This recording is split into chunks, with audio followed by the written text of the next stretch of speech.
You're watching Taiwan Live with MJ Klein. Hey everybody, thought we'd do something a little bit different here. Thought we'd start out the show with Casper.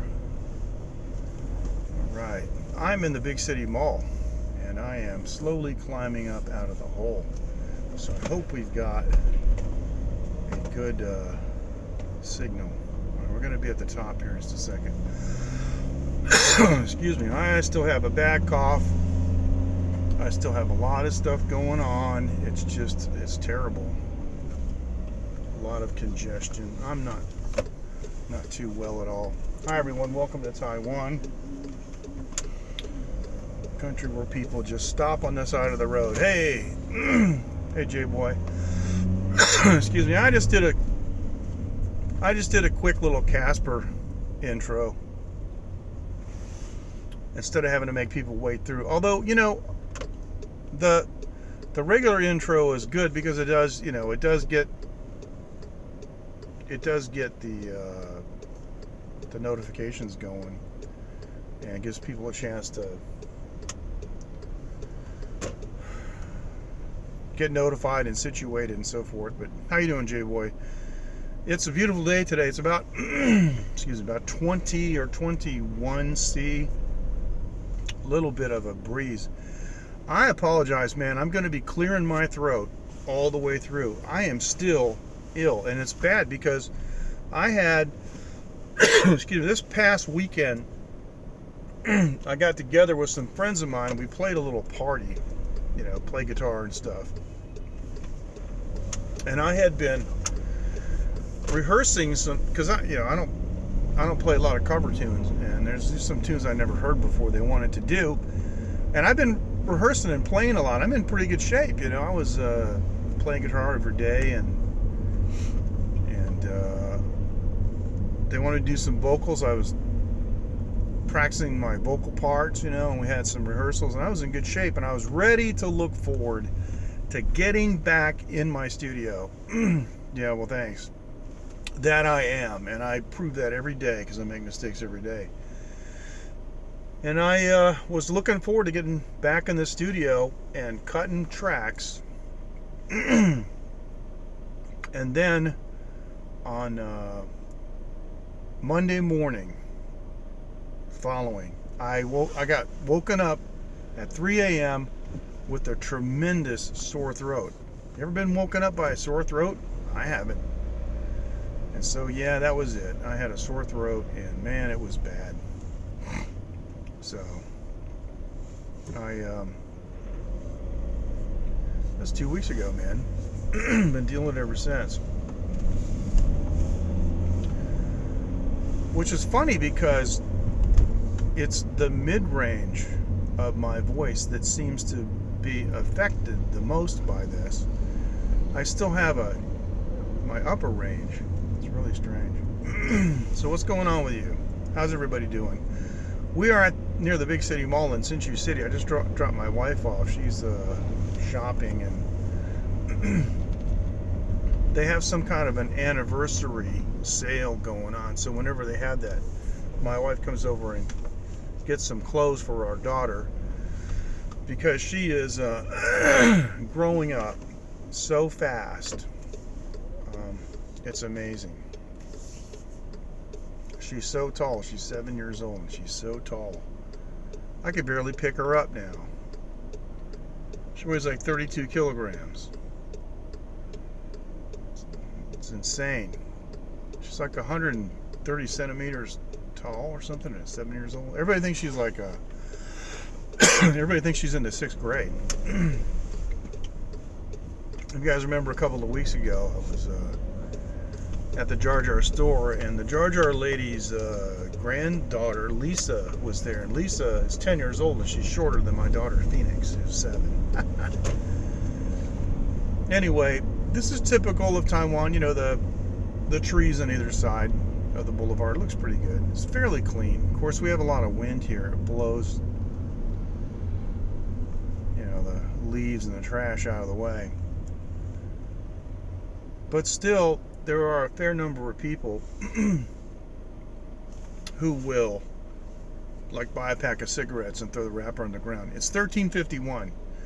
So it's 9 minutes until 2 p.m. here in Taiwan. We are 8 hours plus on the plus side of UTC. So UTC plus 8. Now, because the United States still practices daylight savings time, it used to be real easy. It's usually easy to remember what time it is in Taiwan if you use the Eastern time zone reference of the United States, and depending whether it's Eastern Standard or Eastern Daylight. People get those confused all the time because in daylight time they still call it Standard. But during the summer, when the United States is advanced 1 hour, there's exactly 12 hours difference between Taiwan and Eastern Daylight time. So it's easy. It's just change AM and PM and that's it. But because the United States Eastern time zone goes back 1 hour for Eastern Standard, like it is now, then there's 13 hours. So basically I look at my clock, I go, it's almost 2 p.m. here, so it's almost 1 a.m. there. Easy to remember. Oh yeah. And so I have friends in Australia, I'm 3 hours ahead of them. But it's great for doing business in Asia. And China has one time zone, and it's bizarre because it goes all across the whole country, you know. And we were in the Black Dragon province, which is pretty far west of here, and using the same time zone as Taiwan, it was pretty crazy. I'm supposed to be broadcasting on Ustream. Yeah, you're not seeing me on YouTube. It's crazy because you know, it was nighttime and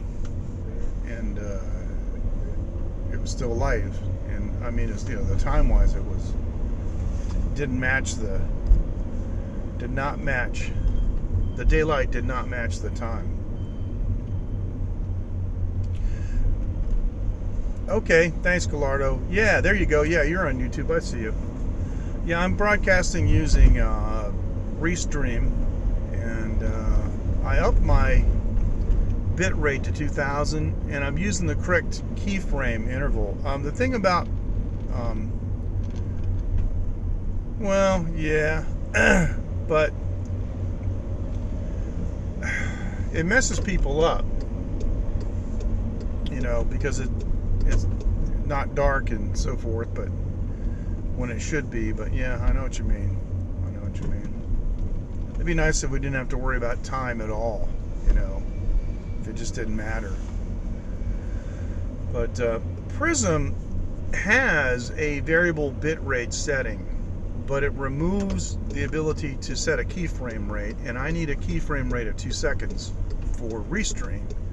So I can't use the variable bit rate, which would be nice because then it goes up and down according to the network conditions. Excuse me, which would be super convenient and would ensure, you know, less latency problems. So because it doesn't do that, and I've had this discussion with them, and they may come out with a change. Actually, what I tried to talk them into doing was making presets that you could, you know, say for different situations. But the keyframe rate really needs to be independent or independently set from the bit rate. Yeah, so how many time zones are in India? India is a big place. Okay, good. Yeah, I see. Okay, good. I see there. Thank you. India is a big place. It's a lot bigger than people think it is. But how many time zones are in India? That's a good question. I like looking at maps and how they make time zones. And sometimes you'll see that there'll be like a little semicircle around some area that they wanted to include too. Okay. Well, that's not so bad. You know, really. I mean, Hey, Charlie. Nice to have you from Boston. Yeah, man.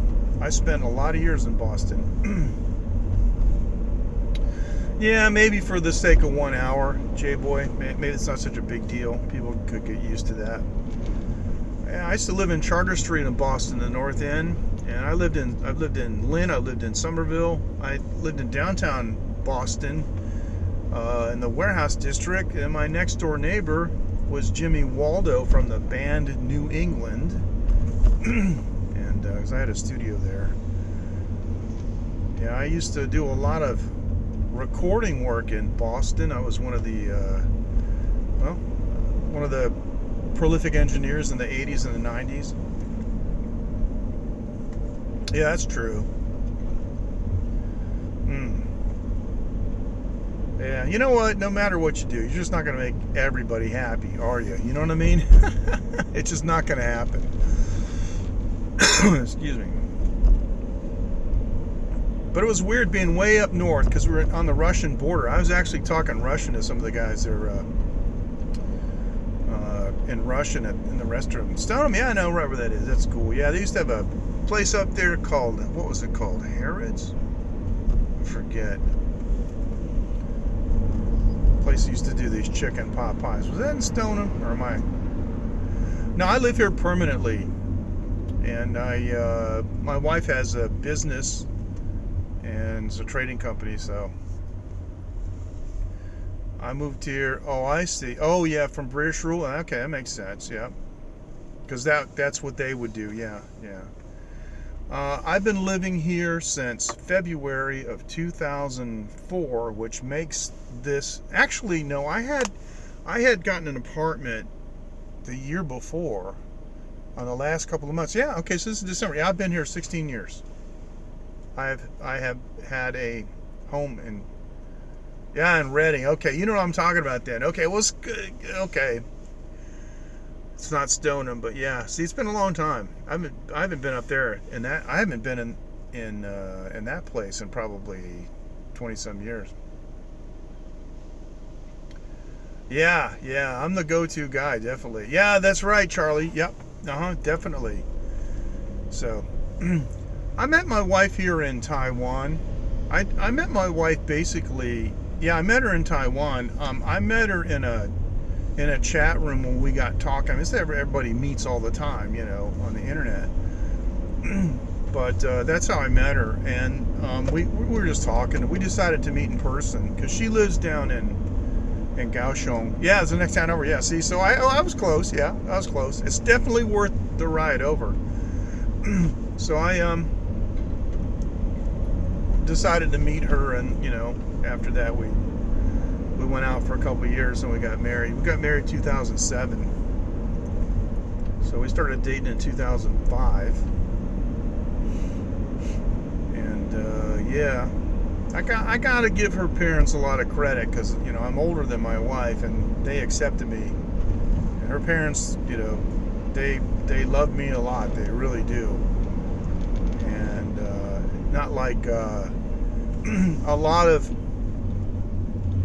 families in this culture, it's hard for them to express affection and express love and actually say like, oh, I love you, hey, thanks, Charlie, thanks for joining.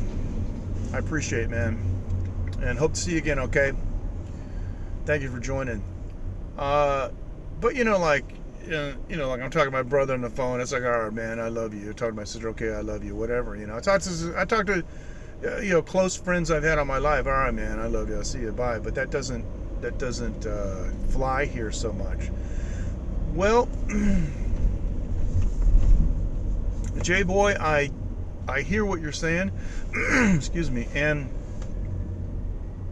I know in your culture, from my friend Mahesh, who I've had numerous discussions with here in Taiwan, he's an engineer friend of mine, that if your parents say no, and you're a traditional person, then it's off because your parents said no.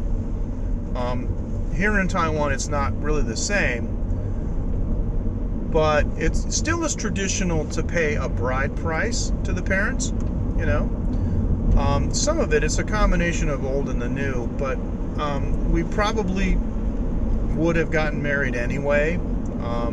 But it's a very, very good question. But the other thing too is, if you guys remember watching the Bruce Lee story, how Linda's parents, her mother in particular, was very much against her marrying a Chinese man, right? But then when Brandon was born, everything changed. Oh, he's so cute, you know, and then mother-in-law's over all the time and everything's cool. And if you remember in the movie, the character portraying Bruce Lee, I forget his name, is really good. He said, Brandon, you have, you know, so much power that I don't even have. You got the power to bring the family together, you know, and that's what happens. I've heard, you know, yeah. Well, the thing is, you know, we're capable of supporting, you know, our own family, so we don't need help from mom and dad anyway, so. But it depends, though, because, like, you know, when your parents are paying for everything, right? Okay, it's a different story. You're living at home, it's a different story. But she wasn't living at home. She hadn't been living at home for quite some time, you know. So, whoa, there's some kind of like there's a water can in the middle of the road here. Talk about plastic pollution. Now I know the sky looks like it's shaking a little bit, but that's just the mount. We are on the highway here, and the speed limit is 100 kilometers an hour. We're not going anywhere near that. We're going about 82. So a lot of times people don't put the hammer down.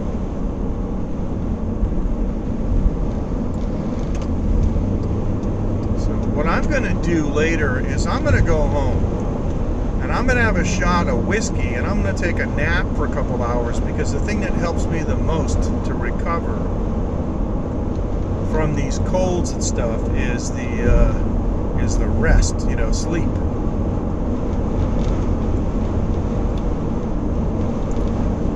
Taiwan's interesting because it's kind of like a combination of a couple different countries. Like, the highway system is based on the US, but everything's metric. But the signage, the way they number the exits, you know, things like that, the markers, it's very much like the United States. Of course, we drive on the right here, which is interesting because, yeah, it's about 20, 21. Yep, that's right. Good guess, Gallardo. And it's but it's metric here, and we drive on the right. But this used to be a Japanese colony, which you would think they drive on the left, and they don't. And they also have 120 volt power like the US, where Japan has 100 volt power. So it's kind of interesting. And but the street signs are like the speed limit signs are those round signs like they have in Europe. You know what I mean? With the red circle on the outside and the white on the inside, with the nomenclature on in the white field. But a lot of, well, I guess pretty much everywhere I've been in the United States, the interstate highway signage is green. Here it's blue. Let me pull over on the side here. You'll see there's a rest area up here, and the rest area signage is blue. Okay, now there's something on this sign. If you look real quick, it's hard to see, but they show a pair of chopsticks and a bowl. That's the symbol for food. And they show what I think is the weirdest looking wrench I've ever seen. Doesn't look like a wrench at all. I had to ask somebody what it is. That means it's a repair station too. So, but now you'll notice on the side, it's hard to see at this speed, there are mile markers, they're kilometer markers, and they go to 1/10 of a kilometer. Here's 87.7, and then here's 0.6, and so you can get very precise. This is a toll route, yep. And oh, okay, it's good that you mentioned that, because we're probably going to see one of the ETC. Okay, right up here. This is a toll collection area right here. This overhead. Okay, there you go.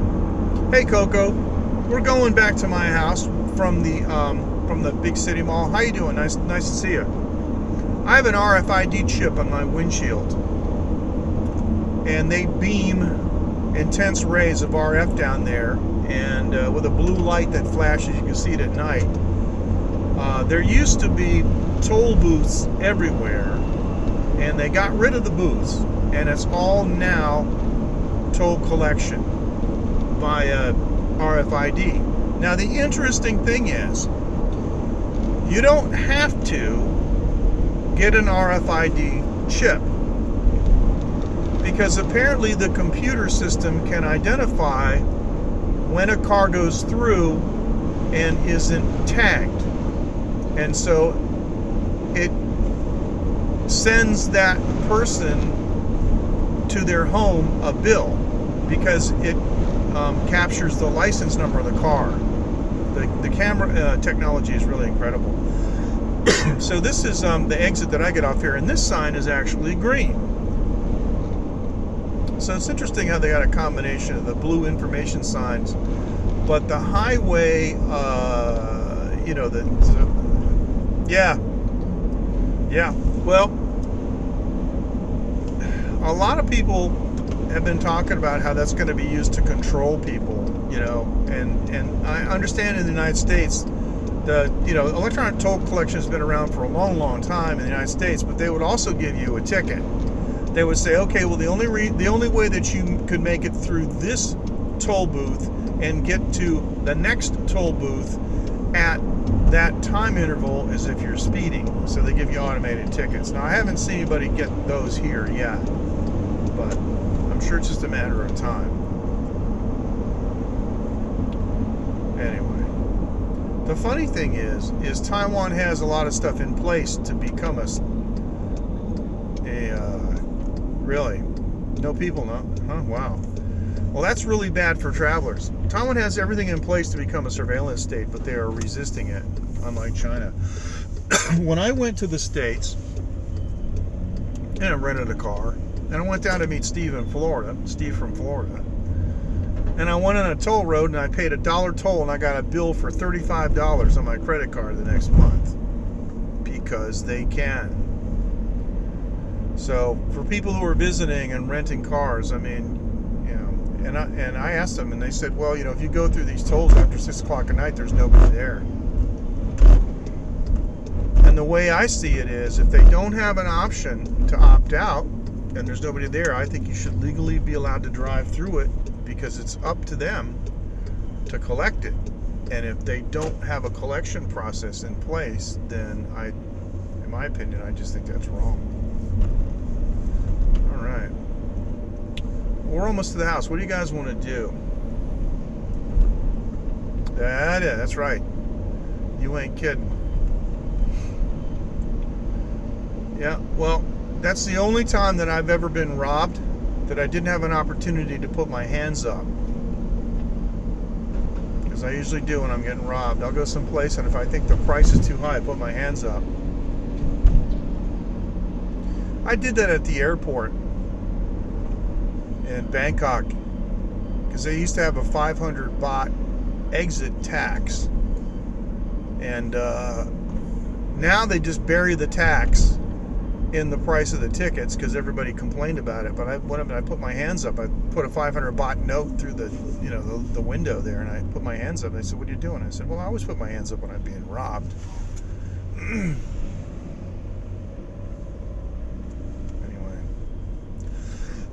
When wins tonight? Tonight is Wednesday, and I'm kind of busy.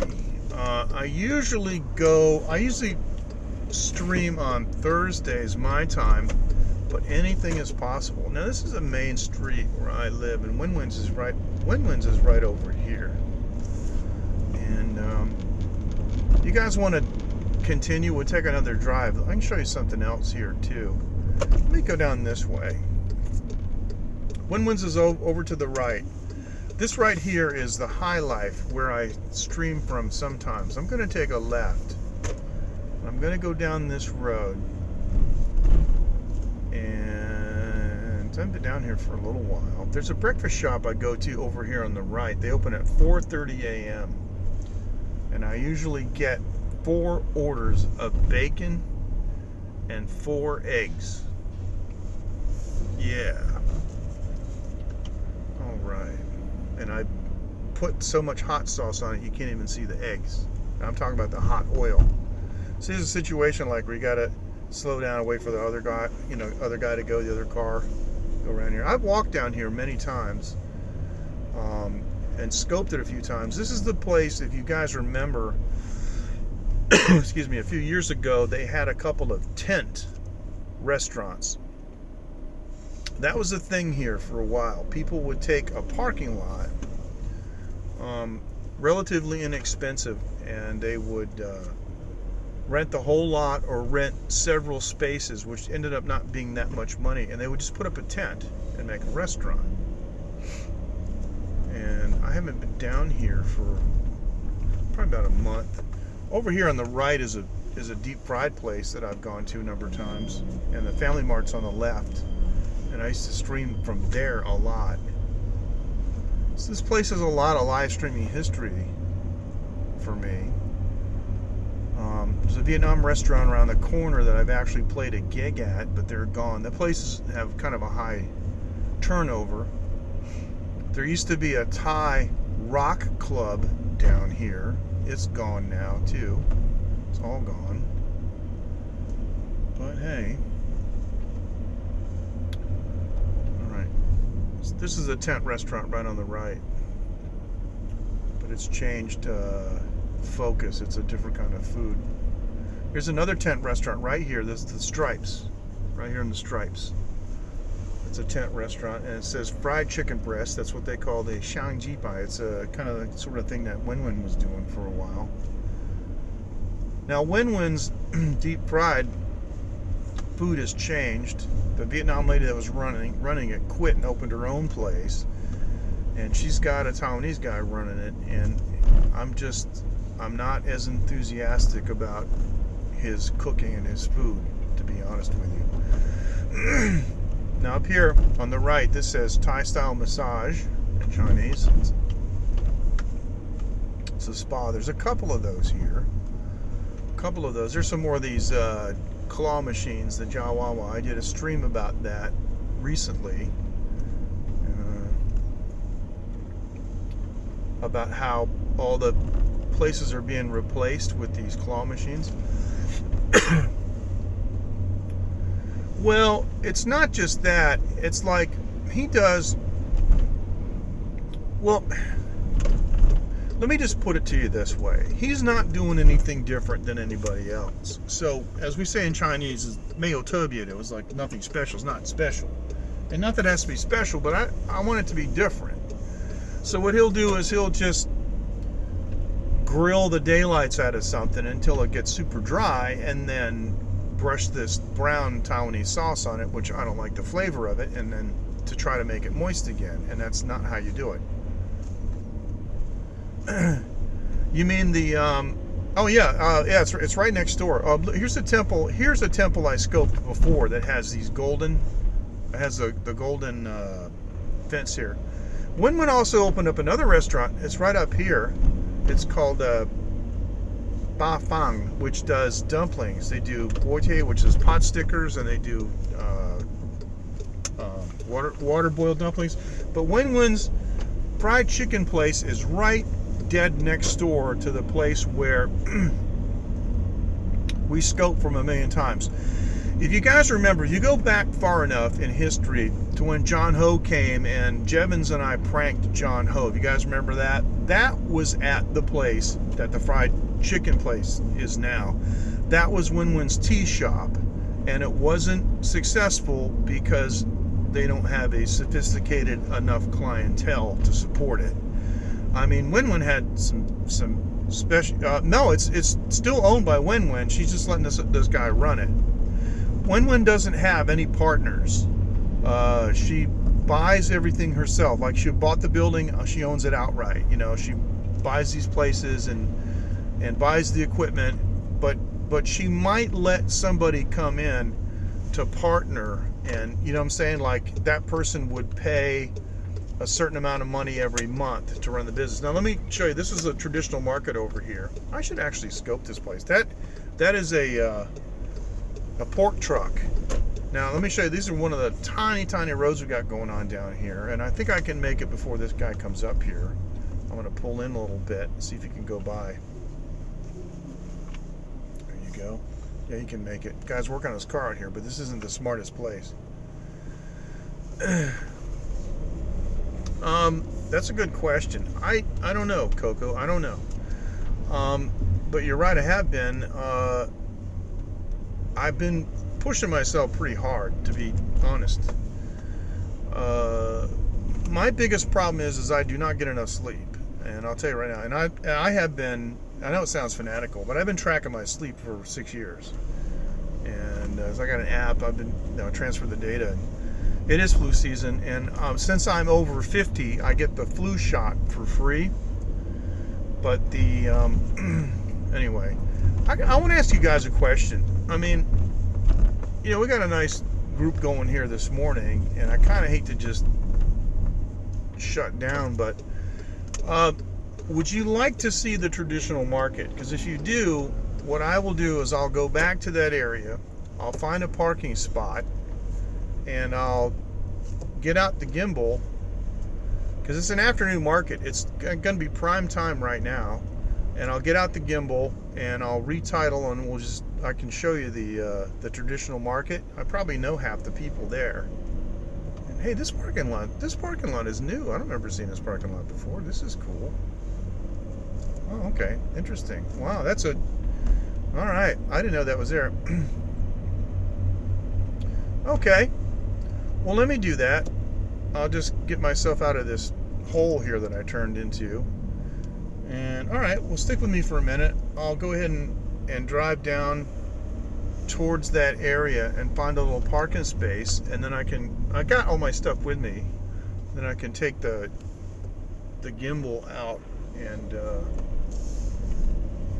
and I'll use my my wide angle lens. This is the normal angle lens in the car, but it just, that won't do, for a scope that's close up. Now see, this guy's trying to turn on the wrong side of the road. See, now he's got to get out of the way.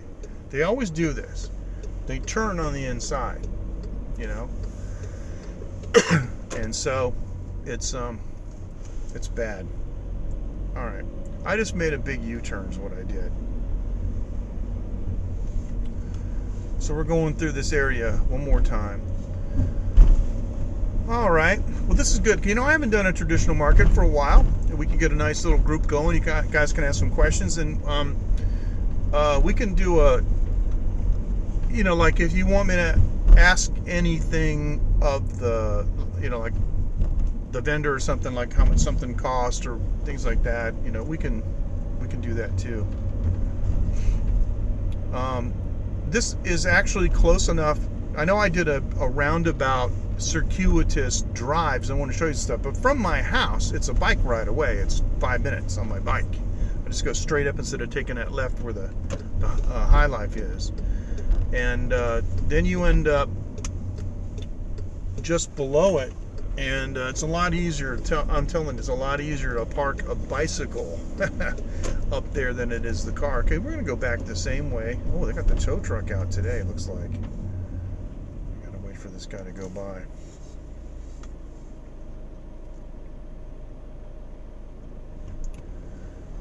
Yeah, is this a tow truck? Wow. Yes, it is. Oh, he's gonna do something. We're gonna move somebody out of there. That's unusual. There's the guy's backing up.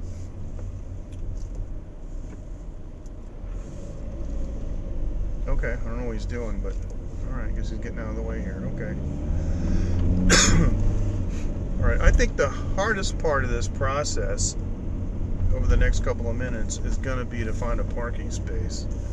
And let me see. All right, I'm just gonna go to the right, and I should be able to find a parking space up here. Actually, there's a couple over here. All right, here's what I'm going to do. Oh, not yet. Not yet. I'm going to go further. It's a little too far away. Okay, where everybody's got this, yeah, I'm going to pull in like right. No, I can't pull in there. That's a... All right, Here's what I'm gonna have to do. All right, I'm gonna do something here. I'm gonna pull over and assess the situation where I can park. And okay. All right, let me do this, guys. I got to end this broadcast because I got to concentrate on the traffic and parking. And look for me in about 10 minutes, and I'll see you later. Thanks so much for joining me. Take care. Bye-bye.